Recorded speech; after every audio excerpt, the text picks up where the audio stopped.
It is the year 2040 and the world is so advanced people only work when they want to. At the National School for Advanced Medicine, Rado was working as a medical student alongside his childhood crush Alyssa. He reveals to her that he's been diagnosed with a life-threatening disease, and in order to cure it he will have to undergo a cold sleep which will essentially freeze him for 5 years. It is then Rado confesses his true feelings for Alyssa and asks her to wait for him, and just moments later he heads to the cold sleep facility along with his siblings, named Maharu and Ryu. In the facility, his doctor assures him that they will keep him nice and healthy during his cold sleep, and Rado is happy that he got the doctor he wanted. Alyssa comes to say goodbye and Rado gives her a necklace, saying that she can give it back when he wakes up. Soon after he's placed in the tank and his siblings come to bid him an emotional farewell. While the tank slowly fills up, Rado is trying to comprehend the fact that the next time he wakes up years will have passed and he's afraid of being left behind. Just before passing out, Alyssa says she will wait for him and he puts his hand against the glass before finally drifting off. The next thing he knows, he wakes up seeing a Walmart version of Alyssa, named Mira Sue, along with a group of nurses who seem thirsty for him. Sue tells him it's 2045 and after a quick checkup the blushing nurse reveals he's fully cured. Sue then asks Rado to come with her and she'll explain everything that happened while he was unconscious along the way. Sue informs Rado that she's his dedicated attendant, there to see to his needs and handle any contact with the outside world. Rado is confused to why he would need such a thing, until Sue explains the tragedy that happened 4 years ago. While he was in the cold sleep, a new type of virus broke out called the MK virus, otherwise known as the male killer virus, and it spread around the world faster than COVID, with the infected dying within 3 days of contracting it. The world has started to collapse as the population has decreased by half. I am inevitable. And several technologies, including food production, have been lost as they're too hard to maintain. In disbelief, Rado jumps out of the car and is quickly surrounded by women who can't believe there's a male in front of them. Sue catches up to him and tries to explain the situation once again. 99.9% of males have been wiped out and only a few others remain in a cold sleep. And she reveals to him that he is number 2 of the 5 remaining males left in the entire world. All of a sudden, a woman throws herself at him while screaming, "Oh my god, it's a man."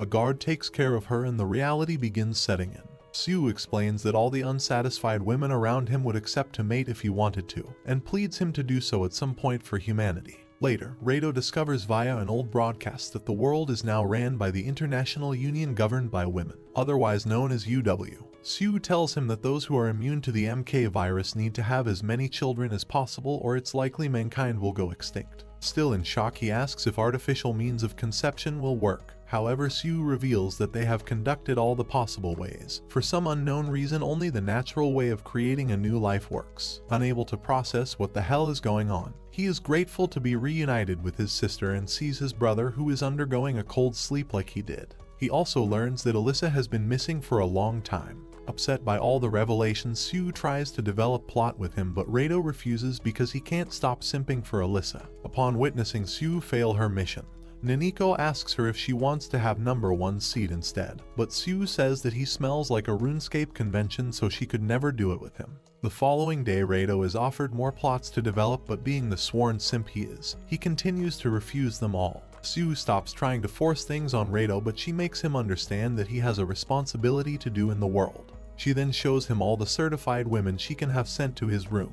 But after realizing the gravity of the situation, Rado asks her to give him just 1 month to find someone, his childhood crush who he's been drooling over ever since he can remember. Even though he's been granted 1 month to find Alyssa, Sue will still send girls to his room every night anyway. If he's so sure about saving himself for Alyssa, their advances will surely fail. Meanwhile, number 1, whose name is Hino, is having the best time of his life. Before long, Naniko arrives for him to do his work, and to his surprise, he can even choose the actress he was literally just drooling over on TV. That said, Hino did not waste any time and got to saving humanity. Elsewhere, Rado, Maharu, and Sue are enjoying their meal. When Rado asks her why she's eating a lot, Sue tells him that it's because he starved her last night. She also informs him that there will be more people who will join them to secure his welfare. Soon after, Hino meets Rado for the first time and he tells Rado to just enjoy this new life to the fullest, thinking he must be stupid for not taking this miracle opportunity they've been blessed with. When Rado takes a shower to relax and take everything in, the girl Sue said she would send arrives and creeps up on Rado. She tries her very best to wear him down and she was almost successful, but being the stubborn little white knight he is, Rado couldn't accept with Alyssa still in mind. When Rado woke up he saw Akane passed out on the couch before noticing a little green-haired woman tucked underneath his blanket. She introduces herself as Sui and moments later, Rado along with his attendants proceed with today's schedule until a grizzly bear breaks into the facility. Luckily, Sui saves the day as she became possessed by Ronda Rousey and isekai'd the bear with a single leg kick. After that, Sue takes Rado to Alyssa's lab where he learns that she was researching to find a cure for the MK virus. Rado reminisced about his childhood moments with Alyssa, like when she vowed to become a great doctor to find a cure for her dog's illness. That said, Rado decided to help find the cure for the MK virus himself. Moments later, a worldwide live broadcast was made for Rado to declare his mission to find a cure for the MK virus while offering words of encouragement to the public. Elsewhere, a disguised Alyssa watches the live broadcast. On the other hand, Maharu tells her brother how reckless it was to do the live broadcast, as attracting attention from the whole world brings danger. Not long after, Alyssa reveals that the MK virus was not natural but a man-made one, according to her findings. Later on, Rado reunites with Sue, who's enjoying her pie, and later apologizes to her for being stuck with a beta male loser like him. At that moment, Sue realizes how kind-hearted Rado is, despite being unreasonable with his seed. Meanwhile, the heads of the facility start saying shady things about number 2, as it turns out they didn't like his declaration speech of finding a cure. On the other hand, they praise how number 1 is doing a great job by developing many plots, but due to the buildup of frustration with number 2 and his attendant, they agree to awaken number 3 to make up for number 2's shortcomings. One of the leaders tells a young lady named Karen to prepare herself because her mission is about to begin, as number 3 will be awakened soon. Upon hearing this, Karen excitedly tells her the life of the luckiest boy on Earth is about to begin. Back in the year 2040, number 3 was just a typical nobody high schooler who was working as a Discord mod for free. However, just like any movie on Netflix, nerdy students like Shota are bullied in school. The girls were repulsed by him and he would be humiliated almost every single day. And as unfortunate as it seems, nobody dared to help him from his bullies. Despite being a sweaty Discord mod, Shota is great at the piano, which is why his music teacher has a very soft spot for him, or two. When he went to the hospital to get a checkup, he was fatefully diagnosed with the same disease as Rado and Hino, so he also underwent a cold sleep, resulting in him being number 3. When he attended school for the last time, none of his classmates cared that he had a life-threatening disease. After school, one of his bullies came out of the bushes with a girl and knocked him to the floor. The bully said, "I heard you were going to the hospital. Sorry, you'll die a virgin." They even spit on him, making him rage inside because he can't do anything back. At home, he curled up on his bed and wished for a better world, but to add more fuel to the fire. When it is time for him to undergo his cold sleep, none of his family came to bid him farewell. Just before losing consciousness, he says, "I hope the world can be a little kinder when I wake up." Back to the present, Shota is finally awakened and Karen gives him a warm welcome, introducing herself while simultaneously freaking him out. Karen informs Shota that his father is also safe, but he is currently in deep sleep. When Shota asks about his mom and sister in America, Karen tells him that the scope of information she can gather is limited to Japan only. Unlike Rado, Shota is more relaxed after finding out everything that happened while he was gone, probably because he was always a victim. You're a victim! Karen introduces him to the class, and while sitting down, he dwells on the fact that the entire male population is pretty much gone. But soon he will realize this is the best thing that could have happened for a helpless beta like him. After their morning class, he goes to meet his music teacher, who is over the moon to see him. She doesn't waste any time and asks if he's free tonight. During PE class, Karen informs Shota on the best choices for him, starting with Hiragi Shunka, who is toned and petite. The next one is Natsu-chan. She comes from a loaded family and has a massive heart. And last but not least is Akira, the volleyball player, who's got some volleyballs of her own. What do you mean by that? When night arrived, Shota went to his music teacher's room, and upon entering he saw Ms. Yuzuki, who was in her nighttime fineries. Before long, she starts developing a plot with Shota that he cannot resist. The next morning, Natsu-chan starts making her move on Shota by asking him about his favorite music. Shota is enjoying Natsu-chan's riz when Shunka butts in their conversation, annoying her thirsty classmate. Upon her spot being taken, Natsu-chan pinches Shota and leaves. Later that day, Shota visits the volleyball team where he sees a tiny woman called Chifuyu. Upon watching them play, Akira spikes the ball so hard that it hits Chifuyu's face. Unfortunately, the impact was so strong that ball-kun flew all the way to Isekai Shota but failed.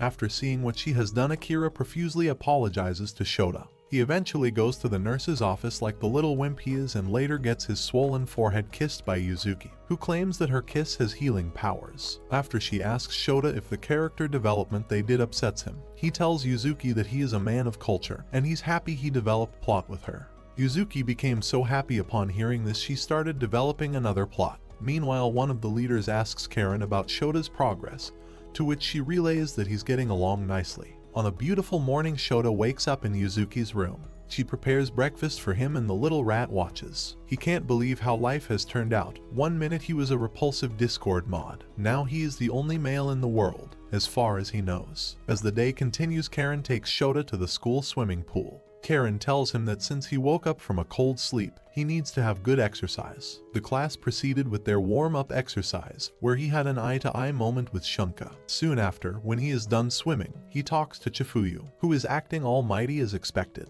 Akira then arrives to apologize for what happened earlier, but Chifuyu embarrasses her in front of Shota. Suddenly, Natsu-chan's speed in the swimming race is announced, which impresses Shota, making Akira jealous. When night arrives, Yuzuki informs Shota that she has some work to do, so they cannot continue their 2-week streak of developing plots. All of a sudden, Shota hears a knock at his door and is surprised to see Natsu-chan standing there. Karen informs him that he has to share the room with her for a week, and after it will be a different girl. The next morning, Natsu-chan begins her advances by forgetting how to wear her own plot armor. Later at the school cafeteria, Natsu-chan didn't talk to Shota, which surprisingly bothered him a lot. Instead, Shunka took the opportunity to make a move. The following evening, Shota's music teacher can't make it again, so he has to stay with Natsu-chan for another night. It didn't take long for the two of them to share a bed, and Natsu explains how her future husband and father died to the MK virus. But even so, ever since she laid eyes on Shota, she knew she loved him.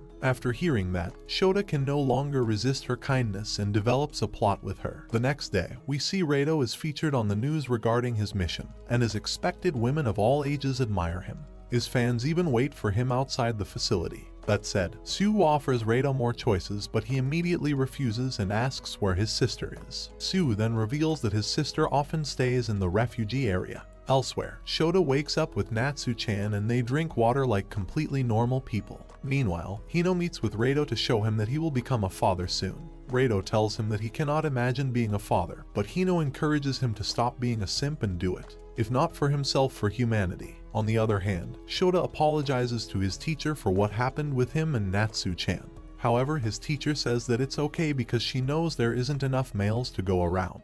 After school, Shota confronts Karen about the truth regarding the MK virus and his role in that school. It turns out that he is intelligent enough to figure out that everything happening in his school is just a show, and that they purposefully gathered girls they thought he'd like to continue humanity with, which Karen confirms to him. With the reality of the school being revealed to him, all his classmates remove their plot armor in front of him. Meanwhile, the leaders of the facility express their satisfaction with number 3's development. However, they are still upset with number 2 for not fulfilling his role. As Reito's research days at the facility continue, he meets a strange researcher called Maria and a very strict attendant named Katagiri. Moments later, Sue calls Reito because the leaders have an announcement to make. It turns out that Sue will be replaced by Maria and Katagiri. Katagiri tells Reito that it's his fault Sue was forced to leave. She explains that his refusal to develop plot with anyone made Sue fail her mission. She even revealed to him that while she permits him to try and find a cure for the MK virus, she will restrict his freedom if he does not fulfill his other responsibilities. Not long after, Katagiri approaches Sue and begins insulting Reito to her face. But Sue tells her that she is wrong about him because he's a man with dignity and he has a strong value for respecting women. Sue then leaves Katagiri, which irks her a lot. Later on, Reito and his attendants ride a train to Cayman City. Along the way, Maria spills juice on her clothes, so she goes to the bathroom, and Reito waits outside where the two exchange thoughts about the virus. Maria reveals that Cayman City is where the first victim of the MK virus appeared. When they arrive at their destination, Reito's attendants are happy with the place they're staying. However, Katagiri and Maria start getting on each other's nerves. While Reito is enjoying his moment of peace and relaxation in the hot spring, his attendants decide to disturb him and make it even hotter. The following day, they all go to the hospital to meet Taniguchi, a granny who is as grumpy as ever. She refuses to talk about her husband, especially after the doctors treated his body like it was a lab rat. When Rado asks her what he can do for her to cooperate, the old lady tells him to develop a plot with her. However, she immediately takes her words back. No. Wait.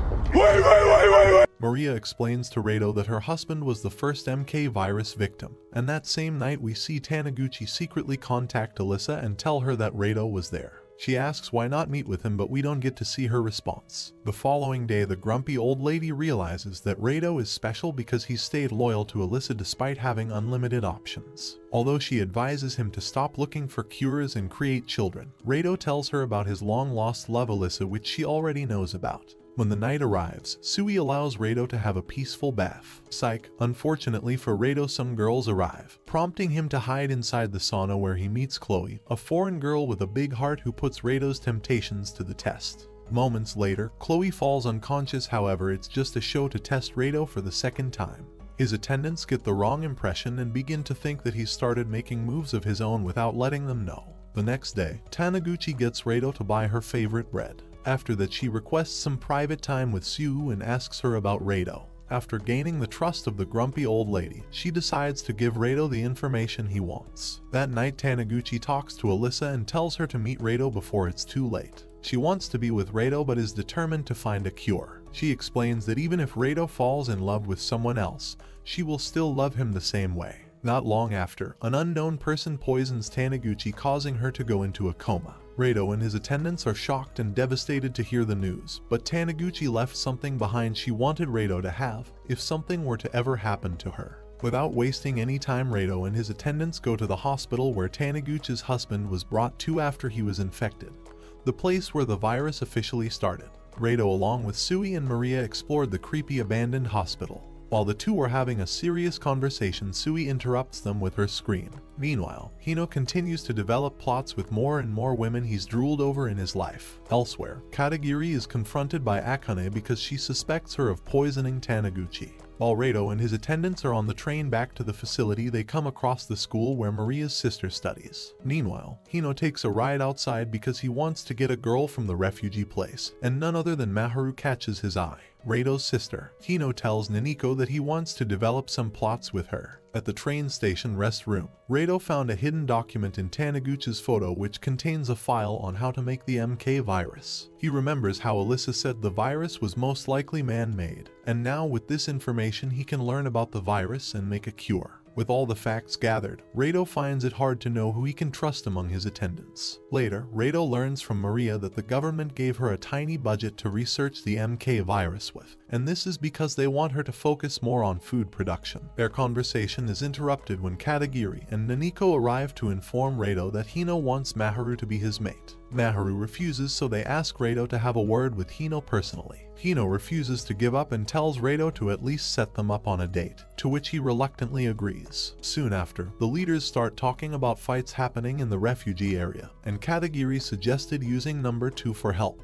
Not long after, Akane and Maria talk to Rado in the shower. They explain that this is the only way to avoid suspicions when talking about the MK virus. Akane knows he has some classified information about it, and warns Rado of the danger that his pursuit entails. Katagiri suddenly arrives, and they all act like they weren't doing anything but developing plots. Katagiri approaches Sue again to confess her love, but Sue tells her that she doesn't want a girlfriend making her leave. The next day, Akane manages to create a hidden base in the refugee area where Rado is tasked to distribute the food rations. When an assassin is about to isekai Rado, Katagiri's sister arrives to stop him. The next day, Hino is having a date with Maharu along with Rado in the facility. Despite Hino's effort to riz her up, Maharu is not interested at all. Back in the refugee area, Rado and Maria discreetly continue their deeper study of the MK virus when Akane arrives with her zombie mask to scare Sui. Maria then finds a piece of damning information about her colleagues and many other capable professionals with relevant knowledge and skills to find a cure. It turns out that all of them had gone missing at the same abandoned hospital where the first infected victim was taken. Back at the school dorm, Natsu-chan wants to make the most out of her last day with Shota but fails because he's not in the mood. When Shota thought of escaping, Karen was there to confront him. The following day, the high school girls decide to have a draw to determine who among them would develop a plot with Shota. The girl who won the quick draw, called Erica, is happy she won, but unfortunately her presence reminded Shota of his bullies 5 years ago, so he ended up hiding from her. Shunka follows him and they end up talking about how they were both bullied before all of this happened. And the two nerds develop a plot since they share a connection. Shota continued to reject Erica, who is jealous he chose Shunka, so he leaves them to argue in his room. When Shota starts missing his music teacher, he crosses paths with Akira, who comforts him. The next day, Shota sees Akira inside the gymnasium and she invites him to go in the stock room with her, where she starts working on Shota's character development. Little did they know that Natsu-chan was just outside. The next day, Karen wants him to kiss Erica, but he just fell to his knees, causing him to get bruises on his palm. He was then sent to the clinic to get checked, and after the nurse is all done, 3 of his classmates arrive to make him feel better. Karen meets with a transfer student called Hoshino and remarks how Shota is handling things like a king. We then see Shota have a moment with Chifuyu, who confessed her interest in him. However, when she makes her advances, he turns them down. Not long after, Karen informs Shota that his teacher has left the city, which upsets him greatly as he didn't even get to say goodbye. The next morning, Karen prompts him to develop more plots, making Shota unleash his true Discord mod personality. When the next day arrives, Karen calls the attention of everyone to introduce Hoshino as their new classmate, which is a shock to Shota. Hoshino was one of Shota's former classmates, and she was one of the people who didn't care and turned a blind eye to his bullying.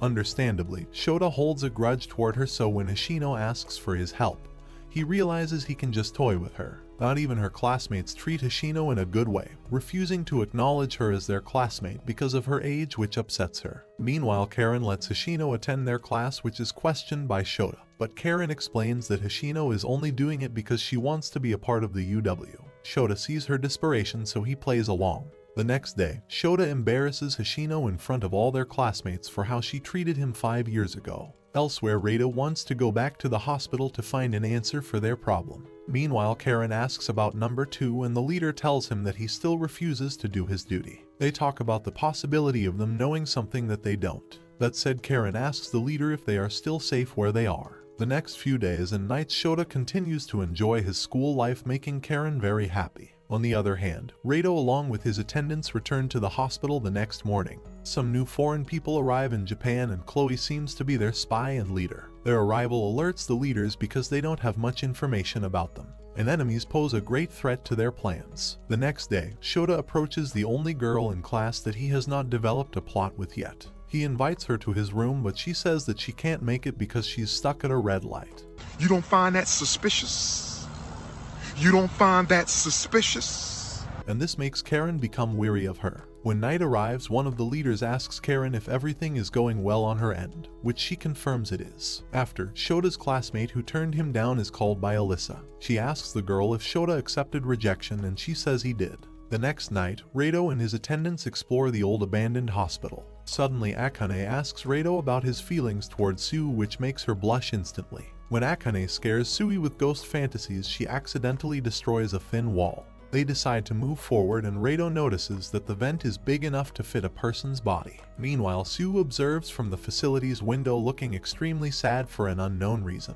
Not long after, the foreign unit under Chloe's command arrive and the leaders greet them. Meanwhile, Maria and Rado enter the ventilation and make their way through when all of a sudden they see one of the leaders of the UW and her people below.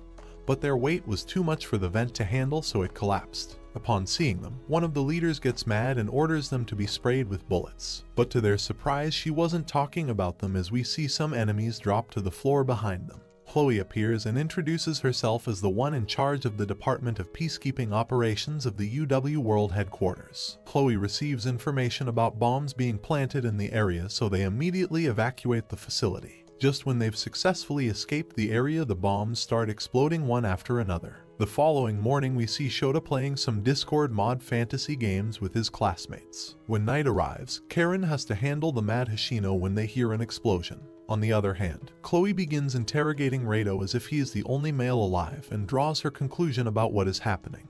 At the facility, the leaders have shown their true colors, and they even find out that one of them is a traitor, and an arrest is made for the manufacturing of the MK virus. With Chloe's information, many suspicious things began to unravel. She even informs Rado about Alyssa, who is currently with a group who opposes the UW's tyrannical rule. Upon hearing this, Rado begins wondering what truly happened to Alyssa. Elsewhere, Shota comes back to his room when all of a sudden a bomb explodes. Shota wakes up from a dream about his music teacher Yuzuki, and as expected, Karen is there to apologize for what happened. She further explains that the explosion was caused by a terrorist group that is against the UW, when suddenly the door opens because Shota's harem were extremely worried about him. Later that evening, Karen tells him that there is a spy in the school. She further informs him that he is not the only male survivor, as there are 4 others who survived just like him, which triggers his anxieties from the bullying he experienced from other guys. Karen tells him that she plans to bring him to Tokyo with her so he can stay in the UW headquarters. When Shota asks Karen what her true intention is, she reveals that she wants to be the most powerful person in the world, inspiring Shota to feel the same way. Alyssa's accomplice informs her that the security has become tighter, so she has to leave Cayman City as soon as possible. On the other hand, Alyssa and the rest of her group awaken number 4 just moments later, and at that moment one of the leaders orders them to gather all the numbers at the main headquarters. Chloe tells Rado and his attendants that Alyssa's group are the ones who took number 4. Katagiri and Chloe then had an intense argument when the topic of tyranny was brought up. However, Chloe's argument made more sense, making Katagiri realize she was wrong. When Rado asks Chloe about Alyssa, she shows him the photo of her in which she seems to be one of their leaders. That said, there is also a traitor among Alyssa's group. After processing all of this, Rado asks Chloe what the plan is. Chloe tells him that they have to deal with number 1 because of his proclivities, but Rado tries to explain that despite Hino's flaws, he's really an okay guy. However, Chloe tells him that he need not to worry because he will be kept safe. Soon after, Chloe talks to their unknown leader to confirm that they have all the numbers except number 4. Chloe confirms that the plans they had for numbers 1 and 2 have been stopped, and moreover they know where number 3 is. Also, number 5 is still in a cold sleep hidden in a local facility. The unknown leader reminds Chloe to be very careful when dealing with the numbers. Chloe then starts acting suspicious, as it seems like they are planning something on their own. Meanwhile, Rado still wonders why Alyssa ended up becoming one of the supposedly bad guys. All of a sudden, Akane arrives wanting to talk to him in private, so they go inside the bathroom to talk. On the other hand, Chloe begins her plans with number 1, and she immediately removes all the girls that could possibly mate with him. Meanwhile, Akane explains to Rado that while she hates her mother, she is actually an honest and hardworking person, so she is sure that she is not the one who manufactured the MK virus. Moments later, Alyssa's group hacked the broadcasting system. Alyssa then reveals all the lies behind UW as she shows number 4 to all the viewers worldwide, a man called Zen. Alyssa further reveals that the true intention of UW is to eradicate all men to create a new era of an all-women world. Rado immediately confronts Chloe on this information, but she manages to dodge the questions. After this, Chloe is contacted by the unknown leaders, who remind her again to be careful when dealing with Rado. After receiving some information from her mother, Akane suggests they leave Japan and reminds Rado to not trust Chloe. When they return to Rado's room, they meet a mature version of Shota along with his attendant Karen. It turns out that Shota was put into an aging machine to catch up with his actual age, and just like that, Shota changed dramatically. Shota and Karen join Rado to talk about the terror attack that happened recently. After that, Karen reunites Maria with her younger sister, Chifuyu. Not long after, Karen and Shota talk about Rado and Hino, and Karen informs him that Rado used to be a medical student, which explains his intelligence. Meanwhile, Rado calls Sue to talk about something in private, so they go inside the bathroom.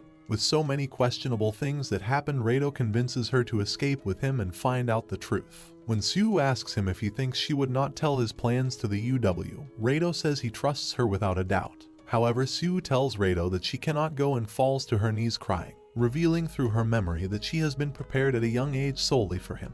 At that moment, Rado's resistance reached its limit and he was ready to develop a plot with Sue. However, Pope arrives and stops the plot from developing any further, and Rado along with Sue are placed under arrest. She reveals to Rado that he will be sent to America to keep him safe from danger, when all of a sudden Rado's attendants arrive to save him. Moments later, we see the headquarters have been alerted of what's happening. But Karen seems to have a plan of her own by making a deal with Chloe, in which she succeeded. Elsewhere, Rado is reunited with his sister Maharu, which they can't be happier about. Katagiri informs them of the escape plan and leads them to the ship that they will use to get away. Katagiri promises Rado that she will keep his brother safe while he's away. Before leaving, Rado thanks Sue and hugs her, telling her to stay safe, and promises he will come back for her. Moments later, Akane introduces Alyssa's accomplice to Rado, who reveals that they will meet Alyssa in Taiwan. Before long, Rado considers the possibility of Sue not being able to betray UW. Maharu then gives Rado a tablet that Hino uses to contact him. When Naniko asks if Hino wants to leave with Rado, he tells her that he can't abandon his children like the amazing father he is. Moments later, we see Shota taking an interest in a girl called Reina. Chloe, on the other hand, arrests Katagiri along with Sue for betraying the UW. Soon after, we see Karen giving Shota more options, and Reina is included. Elsewhere, Rado finally arrives in Taiwan, and by dark, he is finally reunited with the love of his life, Alyssa, and together they vow to save the world. This brings the anime to an end. Don't forget to like and subscribe if you enjoyed, and turn on post notifications so you never miss out on any more of my videos. Until next time, take care.